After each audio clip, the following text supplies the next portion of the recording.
오늘 우리는 무속의 세계에서 일어나는 눈에 보이는 몇 가지 현상을 통해서 보이지 않는 불가사의한 현상에 좀 더 가까이 접근해 보려고 합니다.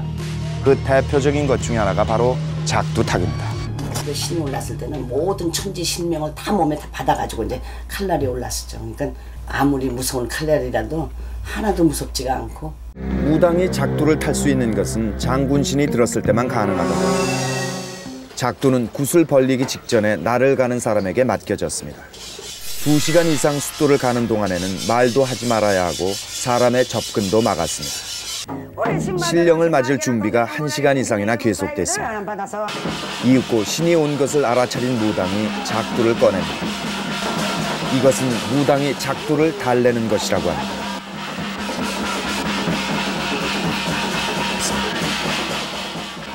작두에 오르기 직전 발을 소금물로 씻어줍니다.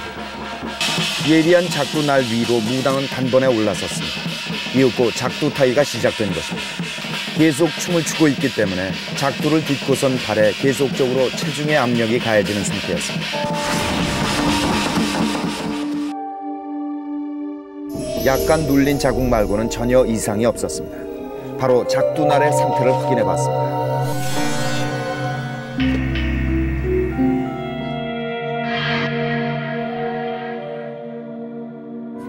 먼저 발의 피부 저항도를 측정하기로 했습니다. 발바닥의 피부 두께를 일반인과 비교해보는 것입니다. 김정숙 씨는 1580, 약간 높게 나타났습니다. 김옥분 씨는 1197, 일반인보다 오히려 저항도가 낮게 나타났습니다. 의사의 육안으로 봤을 때는 칼날을 이겨낼 정도로 그렇게 두꺼움은 없었어요. 이번엔 작두날의 절삭력을 알아보기로 했습니다. 비교 대상은 보통 과일칼. 두 결과에는 그다지 차이가 없었습니다. 커처 칼보다 다른 점은 이게 얇다는 차이밖에 없습니다. 끝에 날카로운 정도는 거의 비슷한데요. 다치죠. 이러한 조건에서 작두를 타는데도 외상이 없는 이유는 과연 무엇일까? 위에서 붕 뜨는 기분으로 팔에서 돌아도 칼날이가 발이 닿는 것 같지 않고 기분이 좋아요. 그 요령이 있단 말이에요. 정신 통일이 가장 중요할 거예요, 막. 여기서 조금이라도 이렇게 이걸 갖다가 이렇게 하게 되면 비는 거예요.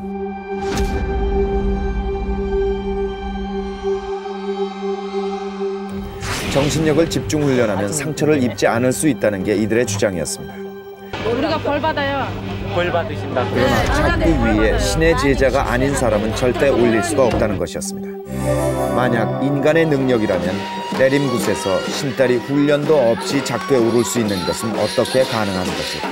이제 뭐 말문 열어가지고 금상 내리는 분들은 작두에 올라가서 아픈지 비어지는 건지 뭔지 아무것도 모르고 그 작두가 어느 정도 갈려 있는지도 모를 정도로다가 돼가지고 타는 겁니다.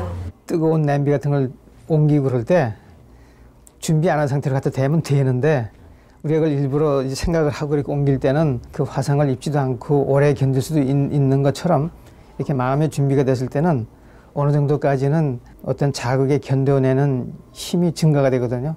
그러니까 그런 거의 극치가 아마 그런 현상이 아닐까. 인간의 능력이든 신의 능력이든 간에 이 세상에는 설명이 되지 않는 일들이 얼마든지 있습니다. 아마 그래서 인간이 보이지 않는 신을 믿고 따르는 것인지도 모르겠습니다. 무당이 갖는 또 하나의 능력이 바로 치유 능력에 관한 것입니다. 모든 병이 다 낫다고 볼 수는 없죠. 신병은 납니다. 100%. 오다가다 구신이 붙는다든지 그런 거는 반드시 구슬해야 납니다. 같은 병이라도 원한 많은 조상혼이 들었거나 나쁜 귀신이 붙은 경우 그 혼령들을 달래거나 쫓아버리면 병이 낫는다는 것입니다. 무속이나 그러한 그 의식에 의해서 인체의 변화, 병이 낫는다든가 하는 그런 현상은 다 큰 이 심리적인 범주 안에 들어갑니다. 의학계는 내림굿을 받으면 무병이 낫는 것도 하나의 심리적인 현상으로 해석하고 있습니다. 평범한 방법으로는 도저히 극복할 수가 없다 이 얘기예요. 적어도 신과 같은 초인간적인 능력을 가지고 있는 것과 동일시해야 자기가 그걸 극복을 하지. 내림굿을 통해 병을 치유하는 능력을 갖게 된다는 것이 정말 사실일까? 우리는 최근 치유 능력이 뛰어나다고 한간에 소문나 있다는 사람을 만나보기로 했습니다. 사람이 어떻게 사람을 손을 대서 고친다는 것은 하면서도 고쳐지면서도 이해가 안 가는 부분은 현재도 마찬가지예요.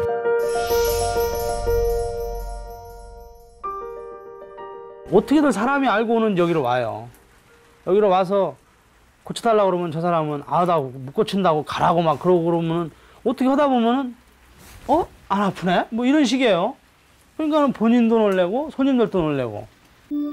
그런데 3개월 뒤 남편 김 씨도 아내 따라 산기도를 다니던 중 이상한 체험을 하게 됐고 아내와 같은 치유 능력이 생겼다고 합니다. 그러더니 저 사람이 뭐라고 하냐면 나보고 당신도 이제 내일부터 사람을 고치래. 얼마나 황당무계한 소리예요.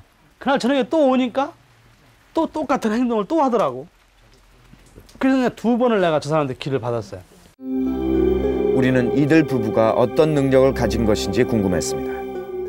것 같은 그런 기분 안 들어요? 온몸이 다? 예.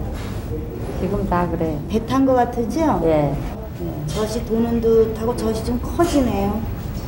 젖이 좀 커졌으면 좋겠어요. 만져보셔야 그죠? 예. 어이구 많이 커졌죠? 강 씨는 환자에게 손을 갖다 대는 순간 어떨 땐 상대의 몸 상태가 자신에게 그대로 전이되어 느껴진다고 했습니다.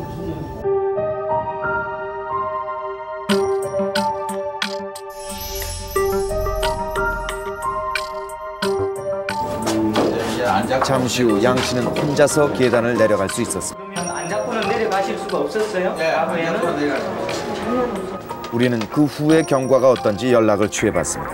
예. 거리가 조금 괜찮은 것 같으세요? 예.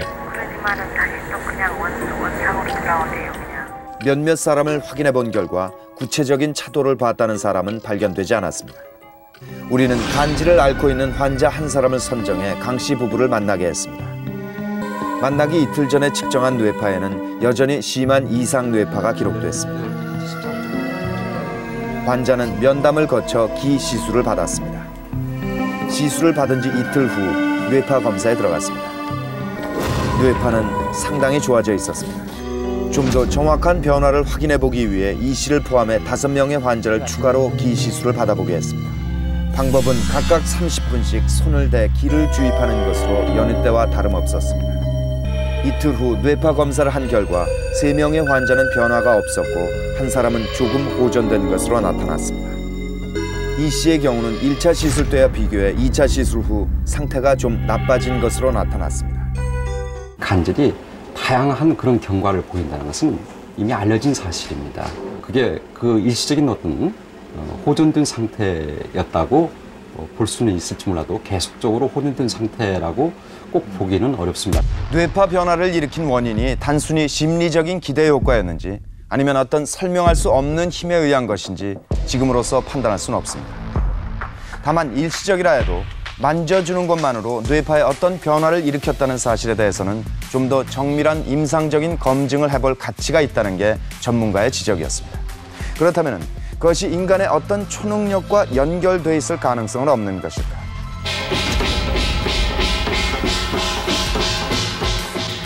기가 부족한 사람은 그냥 병이지만 기가 넘치는데 그것을 조절하지 못해 심신이 이상해지는 것이 바로 무병이라는 것입니다.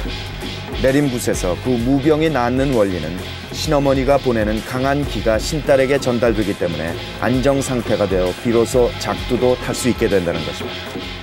여러 사람의 기가 그 사람한테 가기 때문에 병이 이제 치유되는데 기를 잘 받아들이는 사람이 있어요.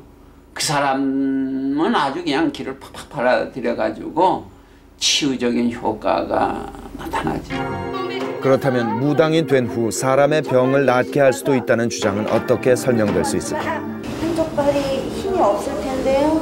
나한테는 조금 왼쪽으로 오는데 아줌마는 어느 쪽인지. 상대방의 생각을 느끼는 전이 현상은 아픈 사람을 만났을 때 무당이 환자의 아픈 증세를 똑같이 몸으로 느끼는 것과도 통하는 얘기입니다. 이신전심이라든가 그런 말을 하지 않습니까? 서로 뭔가 통한다고요. 이것이 소위 어떤 영적인 텔레파시 같은 무슨 뭐 어떤 그런 것이 있어가지고 그렇게 되는 거냐, 아니면 정말 우연이냐. 물론 거기에 대해서 아직도 정확한 해답을 가지고 있는 건 아니에요. 인간의 초인적인 능력이든 신령의 능력이든 그것을 규명해내는 것은 어쩌면 영원히 불가능한 일일지 모릅니다. 무속이 여전히 하나의 신앙으로 남을 수밖에 없는 이유도 어쩌면 거기에 있을 것입니다.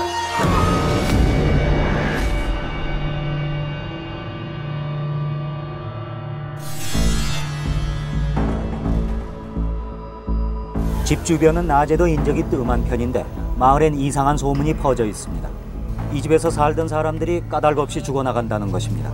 이 일꾼이 화장실에서 대변을 보다 죽어버려요. 그러니까 이제 저 집이 집터가 틀렸나 보다 하고 이 사람이 저 집을 놔두고 이 집을 지었다고 해서. 그런데 집을 지은 뒤 불과 3, 4년 사이에 방에서 자던 사람이 죽어있는 상태로 발견된 것이 2번이고 아들이 오토바이 사고로 바위를 받고 목숨을 잃었는가 하면 며느리는 정신 이상이 됐다는 것입니다. 왜 유독 이 집에서만 자주 그런 변이 일어났던 것일까요? 이 땅의 에너지 흐름은 뒤틀리면서 춤을 치고 들어온다 하는 얘기입니다. 어느 날 갑자기 심장마비를 일으킨다든가 뇌졸을 일으킨다든가 하는 일이 생기는 것이 이 산세의 특징이라고 봐야 됩니다. 황 씨의 주장은 집터가 주변 산세에서 오는 에너지 흐름을 제대로 받지 못하고 배역을 하고 있기 때문에 생긴 변고라는 것입니다.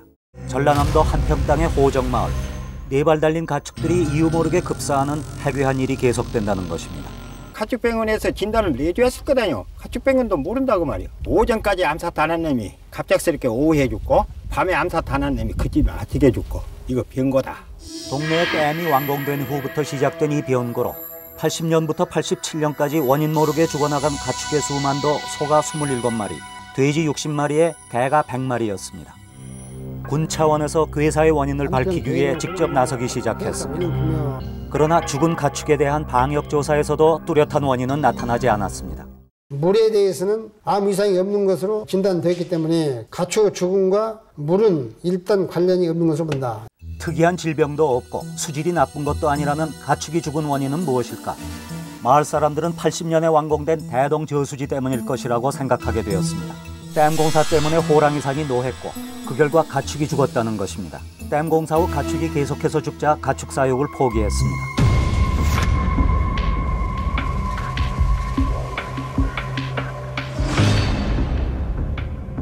취재팀은 동행한 풍수지리 연구가의 의견을 들어보기로 했습니다. 가축이 죽는 원인은 호정마을의 풍수지리적인 환경 변화가 왔기 때문이라는 것입니다. 죽은 시기가 언제냐 하면은 봄과 여름이랍니다. 주로 이 댐에서 나오는 농무, 주로 오전에 여기를 이제 꽉 차게 올라올 때입니다. 고압선이 지나가고 있죠. 이 전기에서 나오는 누전하고 합류가 되는 겁니다. 이 씨의 추론은 우선 댐에서 생겨난 짙은 안개가 마을 중앙을 지나는 고압선에서 나오는 누전된 전기와 만나 전자기장을 형성하는데 그 속에서 순간적인 낙뢰 현상들이 일어난다는 것입니다. 바로 그 낙뢰 현상에 영향을 받아서 가축들이 일종의 감전사와 같은 급사를 하게 되었다는 것입니다. 여기가 터져버렸단 말이에요. 우리는 이 씨가 설명한 사고의 요소들을 확인할 수 있었습니다. 아, 거기서 합던데 거기 불이 났어? 여기서 합선이 됐는데 이 마을엔 전기 누전에 의한 합선이 잦은 편이었습니다. 실제로 그 농무가 많이 옵니까? 많이 오죠. 봄에 다친다 때마다 짜우 아침에 자고 나면 요칠 사람도 안 보여요. 봄, 여름엔 전방 5m 앞도 보이지 않는 농무가 마을을 뒤덮는다고 했습니다. 그 논을 갈다가 그걸 한 바퀴 돌다가 팩쳐져 버렸어요. 가축비 원장이 가서 그 소를 부검을 해보고 자기도 감전사더라고요. 그래서 이것은 감전사다. 그렇다면 왜 그 같은 피해가 가축들에게만 집중적으로 나타났던 것일까요? 소나 개나 돼지나 이런 짐승들은 수분이 아주 많아요. 수분이 많을수록 전기에 더 민감합니다. 이 짐승들이 특히 또 약한 부분이 어디냐면 심장입니다. 심장이 약해가지고 계속적으로 그 심장에 충격을 주는 거죠. 풍수적으로 설명한다면 마을의 산과 강은 그 기가 서로 조화를 이루고 있었는데 댐이 생기면서 상대적으로 물의 기운이 강해져서 그만 균형을 잃게 된 것이고 그 결과로 가축들이 집단으로 죽고 정신질환자도 생겼다는 것입니다. 풍수지리의 핵심은 이처럼 자연 공간에 대한 기의 해석입니다. 풍수엔 크게 양택과 음택이라는 두 가지 용어가 나옵니다. 양택이란 사람들이 사는 터를 말하고 음택이란 죽은 자들의 터, 즉 산소를 얘기합니다. 맷자리를 잡는데 풍수지리를 논하는 이유는 시신을 좋은 자리, 이름하여 명당에 모시기 위한 것입니다. 이승에서 연을 다한 혈육을 좋은 땅에 묻으려는 것은 죽어서도 좋은 곳에서 살길 바라는 후손들의 믿음 때문입니다. 이 자체가 명당입니다. 요게 청명, 요게 백호, 외청명, 외백호가 그 명당을 잘 보호하기 위해서 이렇게 잘 싸주고 있죠. 입수나 여기 물이 오는 방이나 가는 방이가 법수상 맞아야 됩니다. 이게 안 맞으면 그 명당을 버리죠. 말하자면 산의 길을 받아들이는 입수가 좋아야 하고 앞에는 물을 두고 있는 조화로운 형국에 오행의 천기를 얻을 수 있는 방위를 정해 자리를 잡으면 그것이 곧 명당이라는 것입니다. 명당은 어떤 곳일까요? 취재팀은 직원들이 전국 8대 명당 가운데 하나로 손꼽는다는 한 묘소를 찾았습니다. 그러니까 이게 오봉산인데 봉우리가 5개요. 봉우리가 저 봉황이 이 길지에 집을 하나 발견해 놓고 서로 들어가서 새끼를 까서 차지하려고 서로 다투는 형국이다. 오봉쟁소형. 큰 산들이 기운을 휘감아 들어오는 위치에 묘가 있다는 것인데 무덤을 중심으로 전후 좌우에 마치 병풍처럼 산들이 둘러싸여 있긴 했습니다. 설명에 따르면 이 묘는 오봉산의 길을 제대로 받아들였고 앞에 물이 흐르고 주변 산들이 무덤을 호위하는 형국의 절대 명당이라는 것입니다. 그러니까 여기가 요즘 말 같으면 대통령도 날 수 있는 그런 나죠. 직관들에 따르면 제대로 좋은 자리에 들어간 시신은 그 유골이 누런 황색으로 변하지만 그렇지 못한 자리에 들어간 시신은 검게 탄다고 합니다. 하염이 들어서 타는 경우가 있고 또 물이 드는 거는 그게 이제 수염. 유골을 전부 나무 뿌리가 감습니다. 그 감는 거를 목념. 그런 시련을 겪게 되니까 자손한테 미치는 나쁜 영향이 크게 오죠.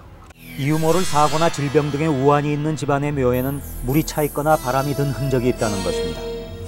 평 씨가 주위에서 이장을 권유받은 것은 87년. 버려놓은 사업이 자꾸만 기울어갈 때였습니다. 큰 두꺼운 양 입으로 쓰고 숨을 못 쉰다. 그러니까 빨리 알아들이고 이장을 해드려야지 당신 부려라 그러는 거야.